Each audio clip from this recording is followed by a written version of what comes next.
afternoon, everybody. Oh, sorry. Good afternoon, everybody. Can you hear me now? Excellent. So, we are going to lead off the afternoon with a podcasting panel moderated by our own Rodger Paxton. Please put your hands together.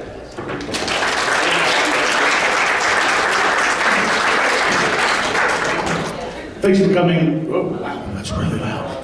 Thanks for coming, guys. I appreciate you guys being here to see these fantastic podcasters. So my goal here is I'm just going to do a super quick introduction to these guys, and then I want you guys to ask these questions. You guys don't care what I want to ask them. You guys want to know what you want to ask them. So after these introductions, start lining up at the microphone, and let's get some questions for these guys.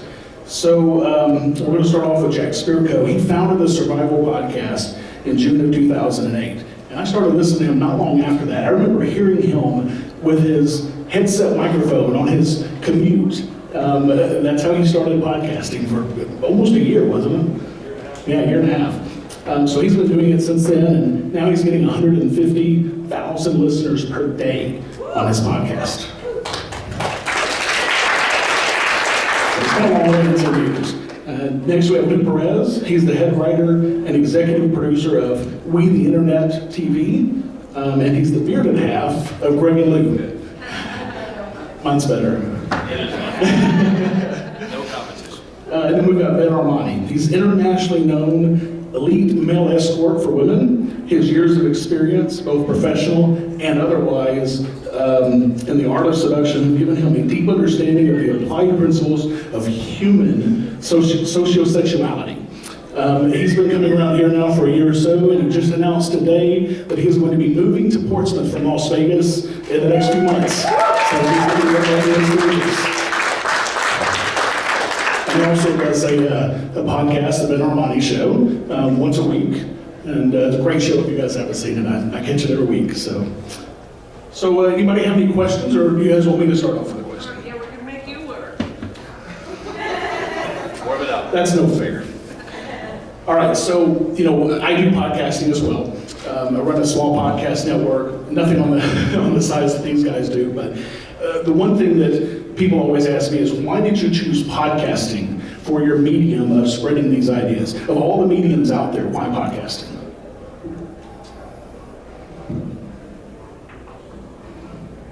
Well, I've worked in many different mediums. So I started out in radio in college, and then even on the libertarian side, I ran for a couple of years a pirate FM station in Los Angeles that became actually quite popular on 87.9 FM called Streets Radio. But I was also, my background is as a software developer, and so I was part of very early streaming, even pre-MP3 days, back in about 97, 98, founded a company. And so I've been involved that whole time, and then spent 6 seasons on a TV show on Showtime. And I have to say that where we're at right now, particularly in the podcast space, is probably akin in terms of media revolutions. When they look back 200 years or 300 years from now, we're going to say that it was important as the printing press in terms of democratizing media in general and information. But in particular, I do a live 2-hour show that's a video show, which is something that a lot of also podcasters do. Joe Rogan does a live video show, but the most download, the most views, or the most engagement that I get is from our podcast, our recorded show. And I think that that's really because we in our society, we've got a situation going on where there's a lot of wasted time in people commuting, all of this latent time that up until now, maybe you could fill it with radio, mainstream media, and whatnot.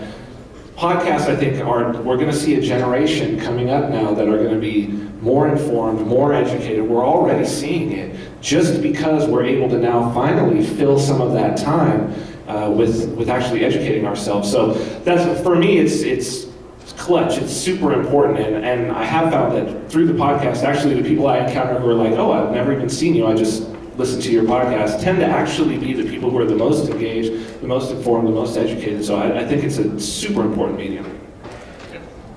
When I started doing comedy, I would do live sketch comedy at a theater in New York City called the Upright Citizens Brigade. And on our best night, like if it was sold out, we would have, maybe 100 people in the audience. 100 people in the audience, you put on the best show, but only 100 people see it. And then YouTube came around, and there was this idea that, wow, you could actually put videos out, right? So instead of just reaching 100 people with a show that you put all this time in and you're rehearsing, you can put, a day's worth of shooting and editing, and now suddenly you're open to millions of people. And I think that's a similar thing that's happening with podcasting, in that I was a part of a live podcast called Unsafe Space in Los Angeles. And the goal of that was to bring together people to discuss controversial issues, but actually have a conversation with people who disagreed. And it went really well in Los Angeles, but live we may have 40 people in the audience. But now, if you record it and then you put it out there in a podcast, now suddenly you have thousands of people who are able to listen in. So it's almost like a no-brainer. It's like, you want to get this information out to as many people as possible, and the technology is so cheap and it's so easy to do it, so go do it. For me, it's a mix of things. The way the show actually started is I was running a media company, and I had a client that was a financial advisor, and he wanted us to put together a new website for him, a blog, and a podcast. So you don't leave money on the table, so I did the job, we got the job, and then I took it to my developer, and he said, I can do all this, but I don't know the podcasting part of it, which is actually really easy. But I was like, well, don't worry about it, I'll figure it out. So I started my show in my car. And it was just so that I could actually learn the technology. And what happened was, over that week, I would go home and I didn't want to punch a hole in the wall anymore. After 55 miles on the road, I actually got it out of my system. And I realized I did 20 years of sales, marketing, presentations, like, this is easy for me, I like this. And then I tied it back into kind of what Vin was hitting on. Audio to me, and I have total respect for the video podcast thing. I don't do it because half the time I'm half dressed when I'm doing my podcast. And it's easier that way. And I'm pausing the mic and taking care of my granddaughter or something, so it makes it easy. But the reason the audio engages so much, it is the most powerful form of marketing we have. Because it is the only form of marketing that can truly be absorbed while doing something else. People do it, but it's not a good idea. You can't read a book or watch TV or what have you while you're driving a car, or while you're tending your garden, or while you're working out at the gym. But you can multitask with audio, and that's why in the 80s and the 70s, people spent thousands and thousands of dollars to make up audio tapes to market some sort of an idea, and then money to send them out. And when I realized, hey, I can do that same thing that they did with that back-of-the-book sales technique for years and decades, and I can do it for $0 because I'm going to have the server. You have that one sort of centralized cost, and then it's scalable almost infinitely. At least I thought it was, until I got successful and HostGator shut down my account because I used 2 terabytes of data, and I had to get a dedicated box. But even once you do that, so my hosting bill is about $600 a month. But to be able to reach the number of people I reach consistently every single day, to me, audio was really the only way to do that. So even if I ever switched over to a video podcast, I do what Vin does, where you just strip that audio out, boom, and it's out there in a feed. And it's not surprising to me at all that your larger engagement is audio. So any questions from the audience yet? Okay. Let's get started. Okay, so when starting a podcast, what are 2 or 3 things people should think about in advance before diving in? For me, it would be find something you really are passionate about. Because if you're going to have longevity in your show, you're going to have to get outside of whatever little cocoon you started, and you're going to have to bring a lot of diversity to the table, because you can only give people the same thing so many times before they're like, I got to find something else. You think about radio hosts like Dave Ramsey, for instance. Great advice, but you have to where, like, somebody calls in, you go, here's what he's going to say. So you have to have something you're really passionate about, so you can branch out from it and find different avenues to communicate. Then the other thing I would be is on frequency. You can do weekly or you can do daily, and anything else you're wrong. I know that sounds horrible, but the most valuable thing that people have that you want to take from them at this point in society is their time.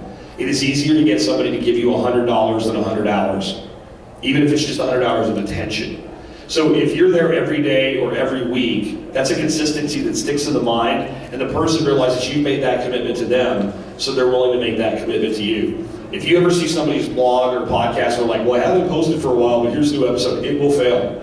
It will fail, it will fail, it will fail, it will fail again, okay? I mean, it just will never be successful today unless you make that commitment to that frequency, so that person knows every day by about 4 o'clock, that show's gonna be there. Every week on Monday, I'm gonna get a message saying Vin's streaming live. If you have that, then people will give you that commitment back. Yeah, one thing that I've found with podcasts is that now there's probably at least 2 years of recordings of me saying really stupid shit.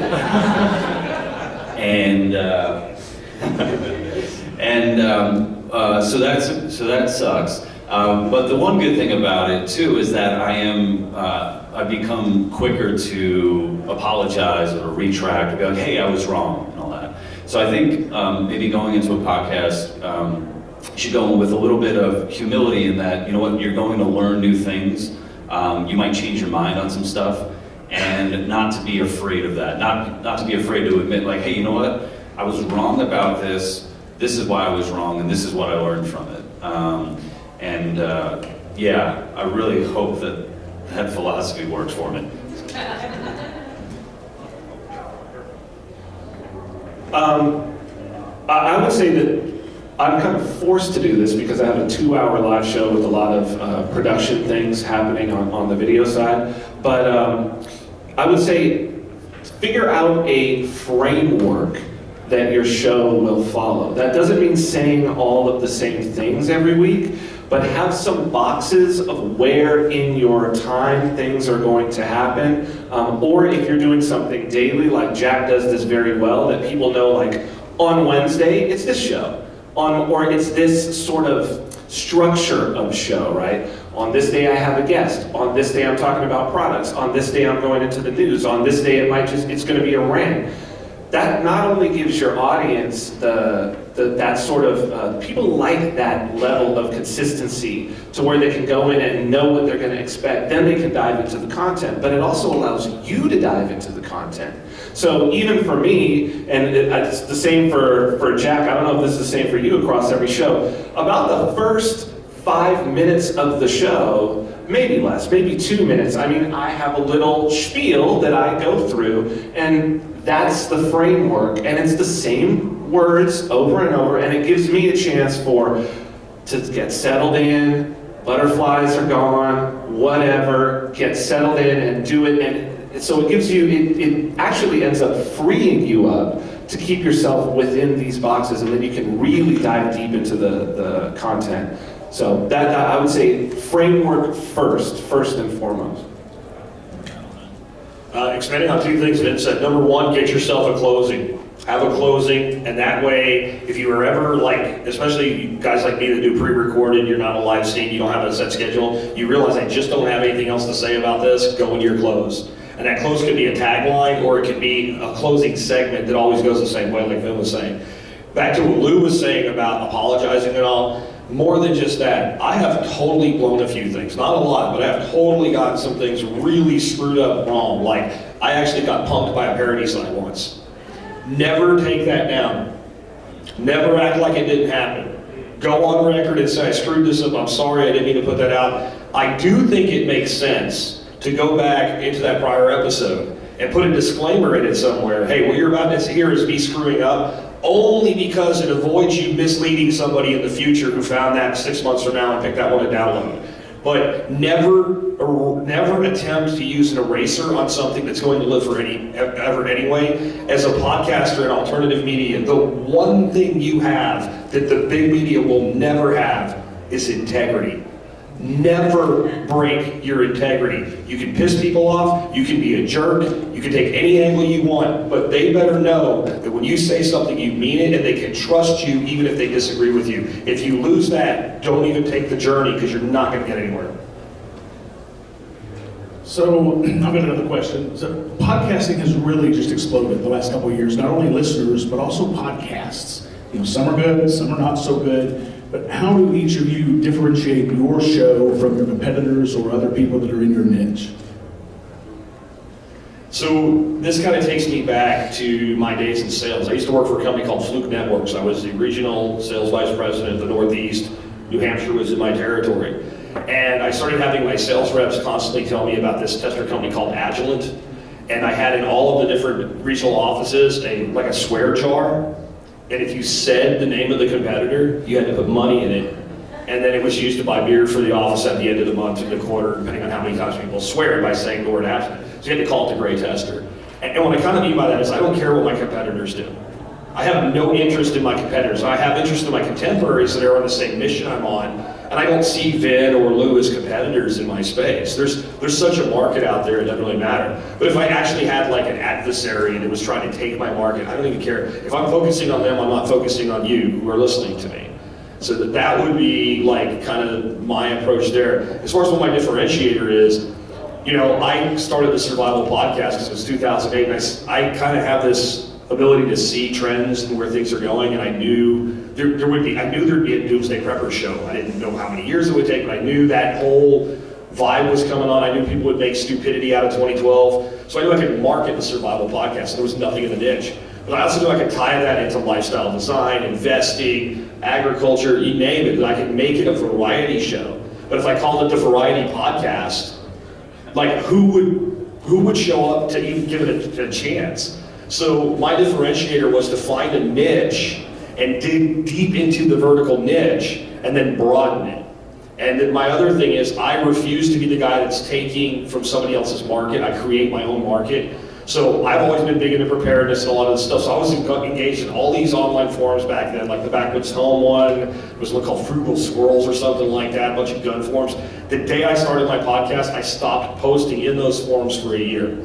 So that it was never like I'm going in and taking what you have. And because of that, there was nobody that was unwilling to work with me unless they just thought I was a jerk. You know, and then that's why. But I didn't ever want to be seen as the thief, the guy that was going to take from somebody else. Sorry. Yeah. I think with us, it was definitely a formatting thing. And with the live show, we would start with sets of stand-up comedians, and then after that, break into a panel discussion with the comics as well as the experts in the field. So that was a way to differentiate us. Like you have a lot of podcasts where it's like this comedian hosts, and they have. Here we have a neuroscientist coming on. It's a comic and neuroscientist talking. Joe Rogan does an amazing job with that. And for us, it was more of like, okay, here you're going to hear some straight comedy, and then a panel discussion where it could be serious, but we're going to use comedy as a way to, cut the seriousness a little bit and make it a little more palatable. I think for me, it's just it was actually the entire reason that I started the podcast in the first place was because I consume a lot of content and I just didn't hear anybody talking about the things that I was interested in. And so far doing the podcast now, they're still not talking about the things that I'm interested in, which is perfectly fine because I prefer to not have the competition. You know what I mean? There's obviously a lot of overlay in terms of the audiences and the interests that they have, but I think that's one thing for people starting a podcast. One thing that I've told people who've reached out and said, "Oh, listen to my brand new podcast. What do you think?" If I've heard it on another podcast, you probably shouldn't be talking about it because there's so much more to talk about, and probably things that you are even more of an expert in. Don't try to ape somebody else's style. What is it that you really would love to hear somebody talking about that you're not hearing them talk about? And if you do that, believe me, you're not the only one thinking that. So I think that's what it is. The differentiator is just fair enough. I have a strange. I'm a bit of a unique individual anyway, but as we all are. But yeah, man, that's what it is. It's what you're passionate about that no one else is talking about. And if you talk about that, from day one, you're differentiated, clearly, by definition, from everybody else. Absolutely. Any questions, please? Hey, how you guys doing? Do you guys have any problems finding collaborators or growing your audience with like a very specific and politicized message, whereas we're talking about the libertarian community specifically, whereas you can't really appeal to like, or I guess you would try to, that'd be the goal, to appeal to a broader audience. Well, you know, we're in a time where that's just not, if you're pursuing a broader audience, you're pursuing the lowest common denominator. And I mean, we're at a point now where you go on YouTube, constantly people are telling me, oh, have you seen this guy on YouTube? He's got 55 million views on his videos, and it's about X thing that I have absolutely no interest in. And I'm like, clearly he doesn't need to try to appeal to me, and if he does, he's wasting his time. And it's probably something that, 90% of the people in here have no interest in. So appeal to your own interests. You have a chance to reach billions of people at this point. You're gonna get the views, you're not alone. So there's a lot more libertarians, there's a lot of people who, and I mean, we've all turned them on, a lot of people who didn't even know they were libertarians. So just speak your truth, don't worry about anything else, and don't worry about appealing to a broad audience because your audience is a lot broader than you think. Yeah, I think in my case, too, I'm not much of a debater. So when I go out and I have conversations with people, I'm not trying to win a debate. I think more than anything, sort of like you just said, like speaking your truth. I look for opportunities to just show people the way that I see the world. And I do it through videos, through comedy, and all that. So that's how I'm, approaching it. So a lot of times I'll be with people with whom I disagree very strongly on. And it's my hope that we can both learn from each other and that any fans of theirs will be able to be like, wow, I never thought about that issue that way before. So that's the way I approach it. Yeah, I completely agree. I don't care. When I first started my show, and I started to develop some audience, and I probably got to about 1,000 downloads a day. I started getting, that's when you really start to get emails from people who want to tell you what you're doing wrong. And like one way you know you're successful, when you start getting people telling you what you're doing wrong, you're getting to be successful. But I got an email, I can still remember this. He gave me this whole spiel on the bigger tent. He mentioned Ronald Reagan and all this. And if you're trying to do that, you're trying to compete with Fox News or MSNBC. That's what they're trying to do. They're trying to speak to everybody. We live in a world where, I said this in one of my business podcasts, but you could go out and build a website today that sells nothing but funnels. I promise you this can be done. And you can build an income on a site about funnels. I'm not saying to do it. I'm making a point. There are people who are like, I have been looking for this one funnel my whole life, and he told me where to get it. And that's called a vertical or a niche. And whatever you're doing should be a niche, because if it's broad market, then that means it can be found somewhere else. And that's why I can afford to not worry about my competitors. I don't really have any, because I'm not selling my program, I'm selling me and my view of the world and my way that I think I can help you live a better life. So you can go out and try to copy my show tomorrow, but you can never be me. You can never have my 45 years of experience in the world. You can never have my background. You're never have my diversity of knowledge on the things that I know well. And you're never going to be able to present it the way that I present it. Now that doesn't mean that I'm awesome. What it means is I understand that's what I can do. And every single person in here, if you want to do a show, you can do one. You just have to bring that in your way to your audience. Otherwise, you're an also run. And that means you have no loyalty. See, the thing is, I've had authors get on my show. Back when I had like 20,000 listeners, I sold more books on their show than I did when I got on Glenn Beck. He has 4 million listeners. He's got 4 million people in the car stuck there that don't really give a damn. That's just what they chose out of what was available. Where, you got 20,000 people that tune in every day to hear you. They're loyal to you. And that means they value your opinion, and that means they're responsive to you. I'd rather have 20,000 responsive listeners than 4 million that don't really give a damn, but they get a laugh or two. That's the core. So I don't really have a question, just a comment. And I want to thank all of you guys for doing your podcast and putting the energy into it, because it does take a lot of work, and you guys do great content. Vin had brought up that basically, these podcasts starting to overlap on like the same subject or the same topic. As a chronic podcast listener, it's like pretty much all I've listened to literally for 10 years now. Daily I listen to LRN.FM, which is, some of you guys are on there. And about the last week they were talking, somebody, Ernie Hancock in the morning was talking about this, the Baltimore cops carrying toy guns. And then I hear another podcast is right after Ernie's same thing. And then the Angel Garden show comes on, same thing. And then it comes around to another one. I'm like, you know what? I'm going to find another podcast to listen to and just download it. And I was actually looking at the Liberty Forum lineup. And then the first Jack Spirko podcast I listened to, I downloaded that day because I was sick of hearing about. I didn't even want to listen to the other ones because it's all they're going to talk about. So that's one thing I do as listening to the podcast find annoying is when they just start covering the same stuff. So it is great that you guys and I almost knew that your survival podcast wasn't even going to talk about that. So that's why I downloaded it that day. Thank you.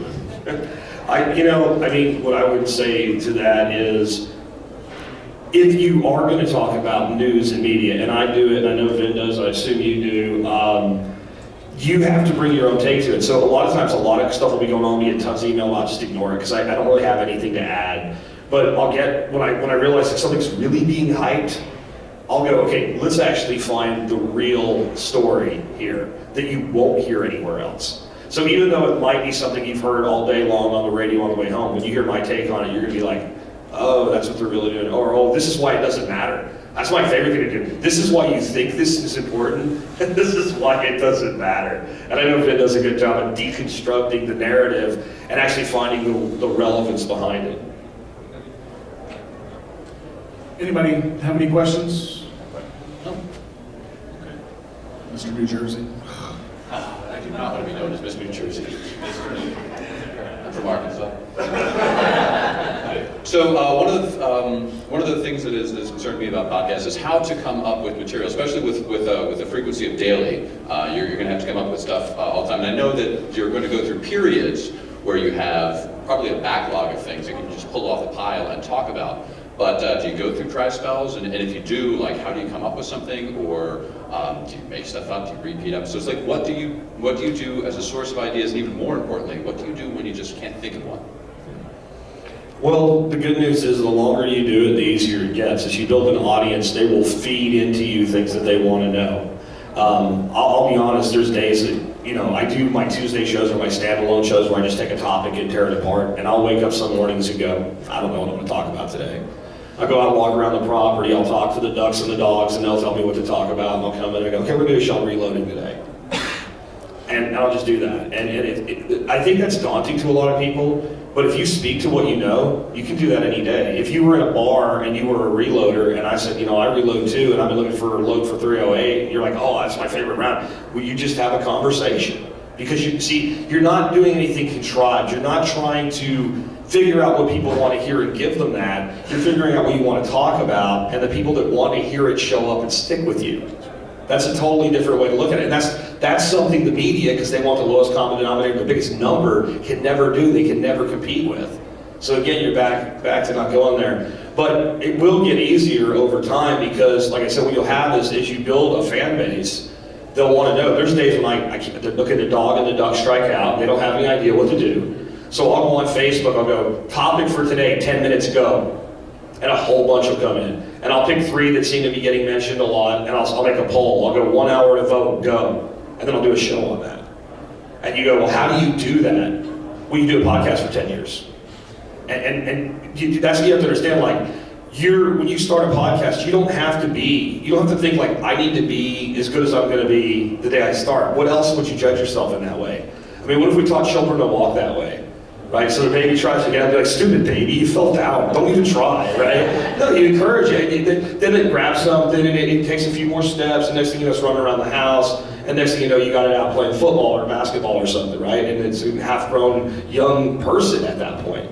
And you're gonna have to grow like that, and as you do, it'll get easier, and the topics will come, more, you won't even, you'll be like, I can talk about these 3 today, and I'm just not interested in that, so since I don't have a boss, I'm gonna do this. And it's very, very liberating. I'm actually very jealous of guys like these who are able to, give me a topic, and I'm gonna, speak to camera and tell you what I think about it for the next half hour. I'm like amazed by that.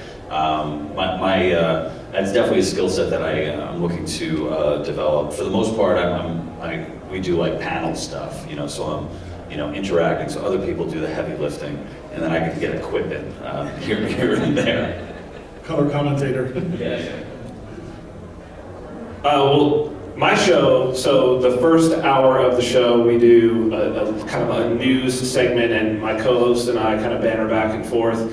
And then the second hour, I do an interview with somebody. So as you can see, I sort of planned for that scenario, right? I gave myself a lot of backup. So that might be a reason that if you're planning on doing a podcast, you might want to involve some people that you can trust as well, or some people that you know are articulate and can take up some time. So it's like when I have Jack on the show, as you could probably imagine, I get a free hour.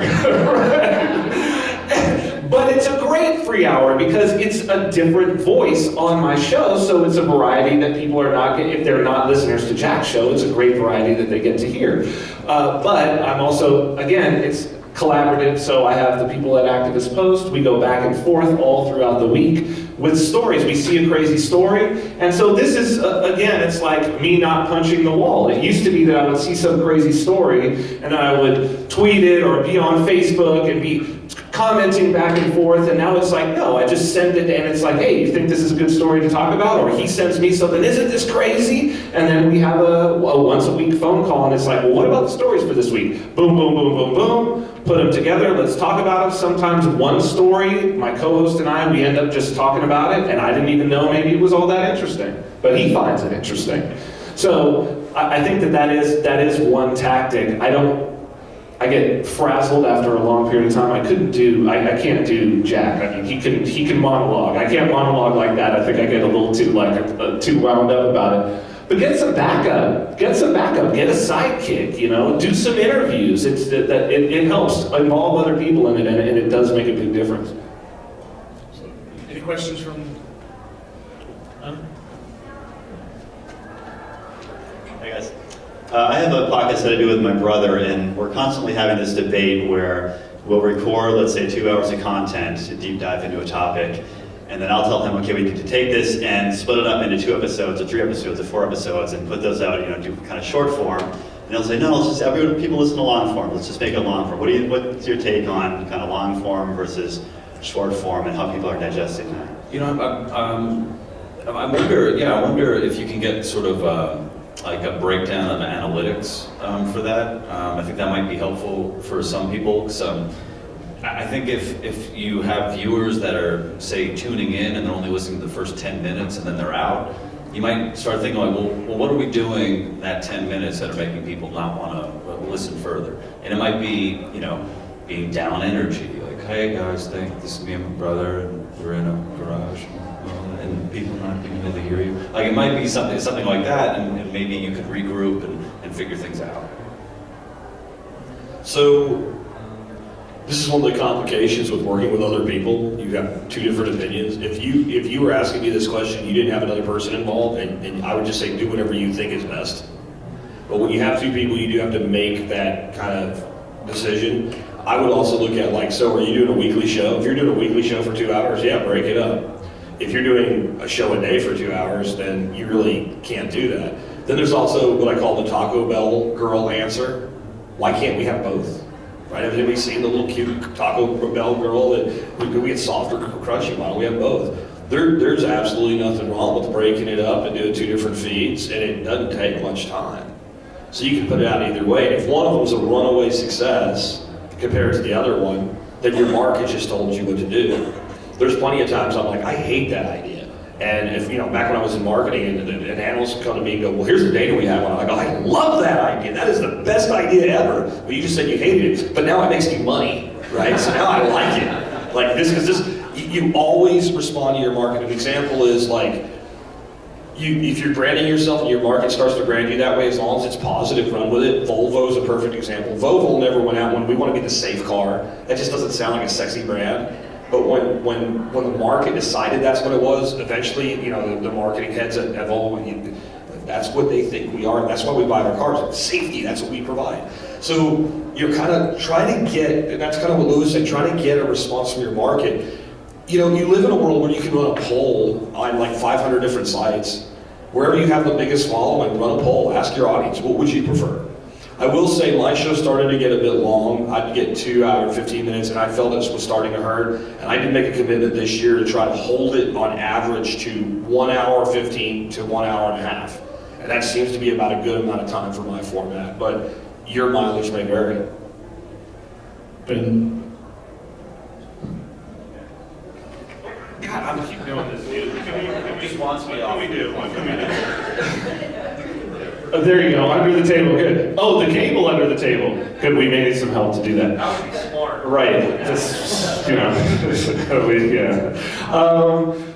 So actually with my show, we do break it up, actually. So I do the 2-hour show live, and then we do the podcast as a 2-hour show. But then since we do news segments that are, sometimes the stories are related to each other, and then we put them in a segment, and then obviously our interview is a segment all on its own. So I don't really believe, and we put those out as separate pieces. And some of those pieces, I mean, we've had, so Activist Post puts those out, we've had times where a single story that I didn't even think was that big of a deal was like 250,000 views on YouTube. And I'm like, what is this? I didn't even think this was a big deal, but it just happens to be a story that some segment of the population that is not even my audience happen to be interested in, is about oil something, and post it on some major blog, and then boom, it blows up. So it's really not about the time. Because I think that if you're engaging, like I don't know if anybody listens to the Hardcore History podcast,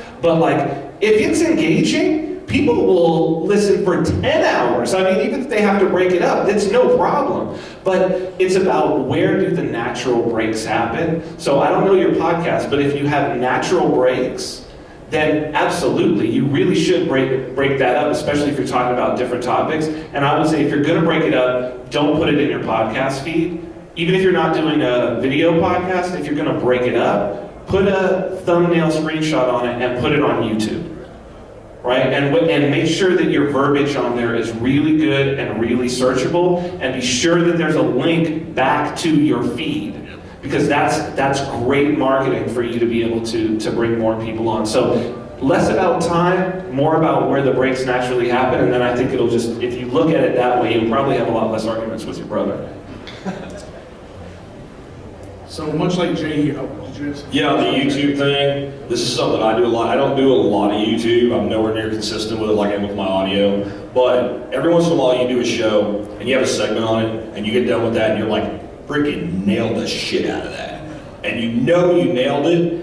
Those are the ones, I don't care if you do it often, always just grab that, throw a slide up, a thumbnail, make it a video, or if you have the time, maybe you go out and just collect a bunch of pictures and make it like a slideshow so it's got a little bit of engagement and get that out there, because that like Vince said, you get one person that picks it up. I've had stupid videos, like I had a video where I put a fish tank over a lettuce plant as a mini greenhouse, and like some big gardening blog put it on there, and it went from like 1,000 views to like 250,000 views in like a week.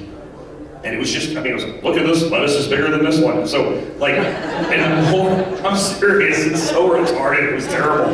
But like, just realize the more shots you take, the more times you're gonna get one that goes in. So much like Jay here, I'm a voracious listener of podcasts. I listen to podcasts about podcasting even, that's how crazy it is. You're very meta with that. Right. So one of the ones I listen to, they have a segment every week called Because of Your Podcast. So we all have those moments, one big moment that because of your podcast, this happened, some opportunity, some moment in your life. So kind of tell me what your big because of your podcast stories are. I did the first year of the Survival Podcast, on our 1-year anniversary. I said, well, I'll have people call in and tell me how the show affected their lives. And I thought, well, we get 20 calls, and I'll piece it all together. And it was like 3 hours of people calling in and saying, I did this, I did that. So then I did it in episode 500, and it was 6 hours and 47 minutes of people, limited to 3 minutes on the 800 number they called. And I had a pretty big 800 number built that month. But it was like, that's the whole thing. Like, so if you want those moments, you just have to ask, and people will tell you. And, to me, it's my big paycheck. Every time I get an email that said, I want to tell you about my life. And a lot of times I get emails that are like 5 paragraphs long. I'm like, no. But if I start reading that email that says, we eliminated our debt, blah, blah, blah, and I'm like, okay, I'm going to sit, I'll sit and I'll read that email, because that's the most gratifying thing I get. But I do think you have to be careful with it. Like if you're constantly throwing it out, like you can look like you're taking credit for what actually other people did. Because I think the number one thing I say to people when I come here to places like this, people come out, I changed my life because of you. You changed my life. I'm like, no, dude, you changed your life, right? You're the one that changed your life. I was just one of the pieces of information that enabled that. So I think it's a very powerful thing, but I think you have to be careful with it. Yeah, my podcast cures cancer. You're welcome. It's going in my feed right now. I think I'm just always amazed of people I've never met before who've heard my voice or watched our videos and thank me for them. And I'm like, well, thank you. This is amazing. I would love to just I can't thank people enough for tuning in, and it's just always amazing just the reach that you have that's possible. So. Well, I know what mine is for sure, the big one, because I've actually heard it since I've been here, and it shocks me every time, but I love it because it's what I'm most passionate about, and that is that because of your podcast, I actually went and obtained cryptocurrency, and then I actually went and bought the first thing ever with it. I bought your book or one of your other products. So for me, as somebody who, from the beginning of my podcast, I said that cryptocurrency was my number one thing that exists in this world in terms of technologies for liberty, to be able to actually have people turn around and say, yeah, you're the reason why I'm actually using it, is probably the greatest compliment that I've really ever received. So yeah, and I think there's a few people in here, and I thank you guys very much. Any other questions from the audience? Okay, I've got one more. Sorry about that.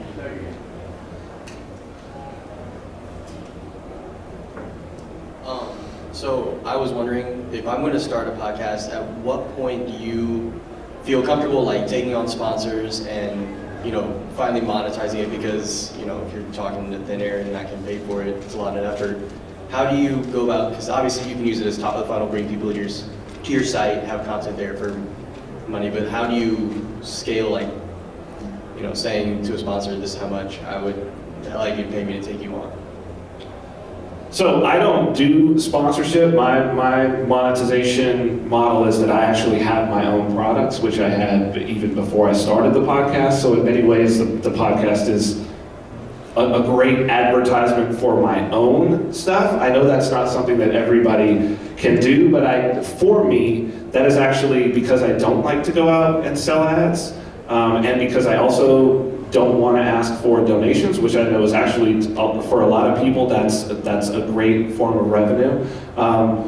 I think that's a place to start. If you already have something that you're doing, or you already have something that's a product, or if you can build that product at the same time as you're building your podcast and it works for it, I think that's a really that's a way to go where you don't have to ask permission and you can just go ahead and do it. I should probably just listen to the answer, because I really want MeUndies to sponsor me. Love their product. They didn't pay me to say that. So for me, it was I had to have at least a few thousand people listening regularly, so that I felt that when I took somebody's money, that I was actually giving them something back. And my first company that sponsored me was a company called Sandcastle, and they were asking to sponsor me 3 months before I would take their money. And I'm like, I don't want to start this relationship as a taker.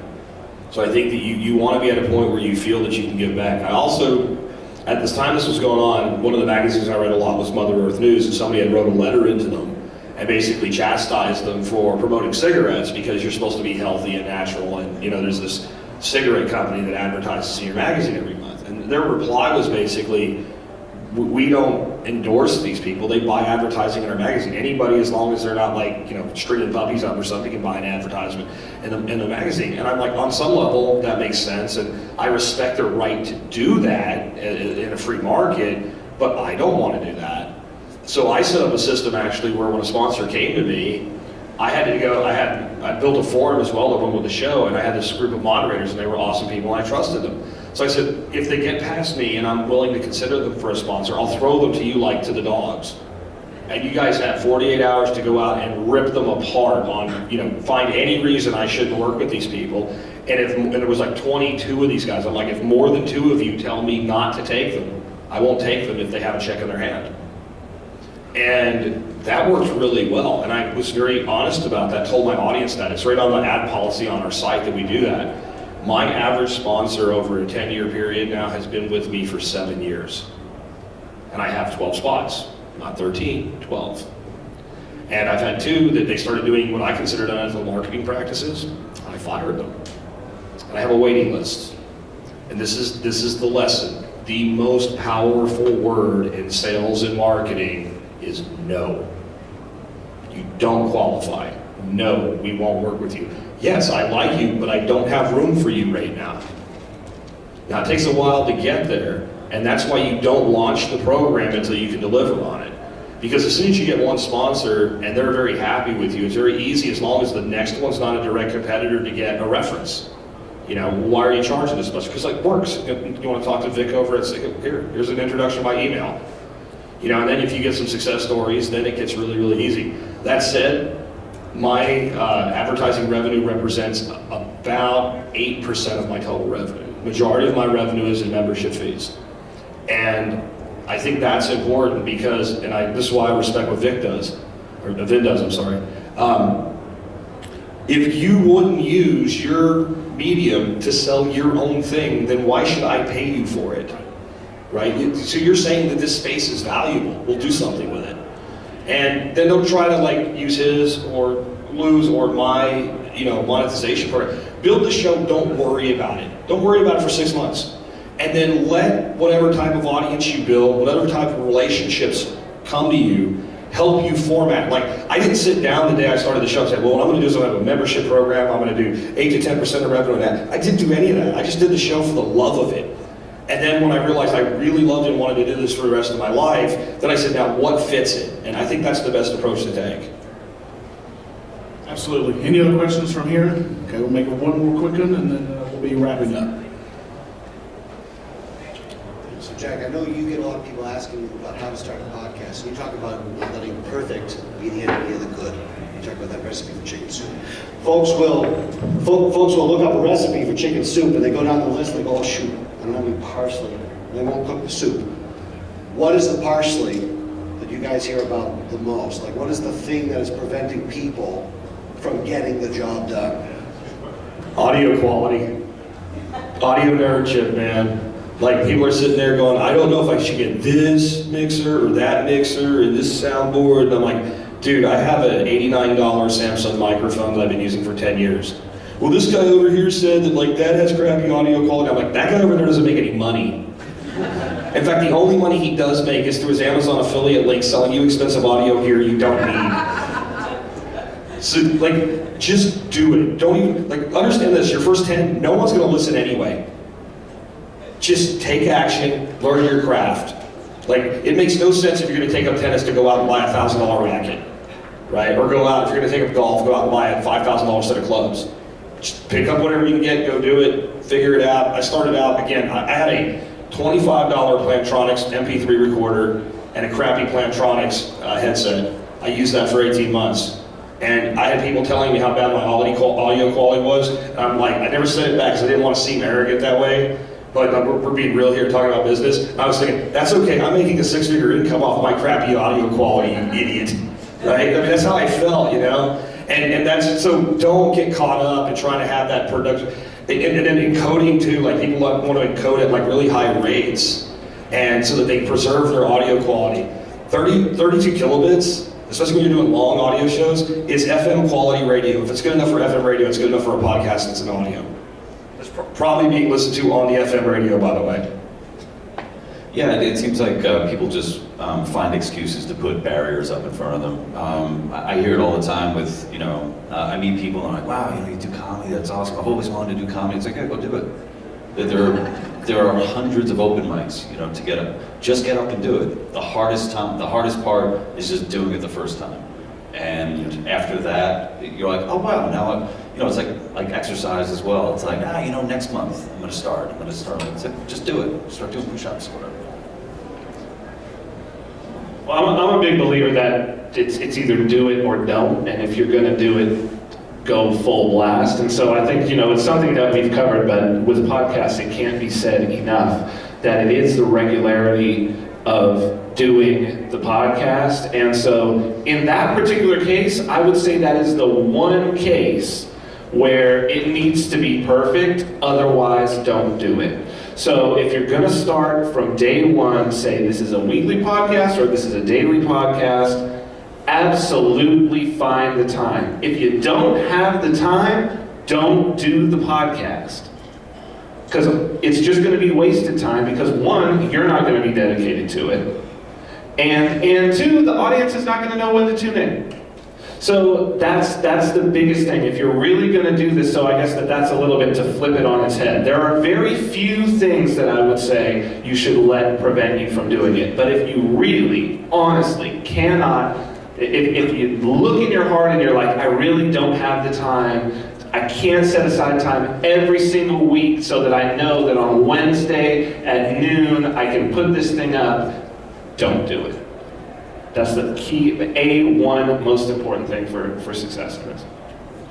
Thanks so much for coming, guys. Let's give a round of applause for Jack. Thanks so much for coming.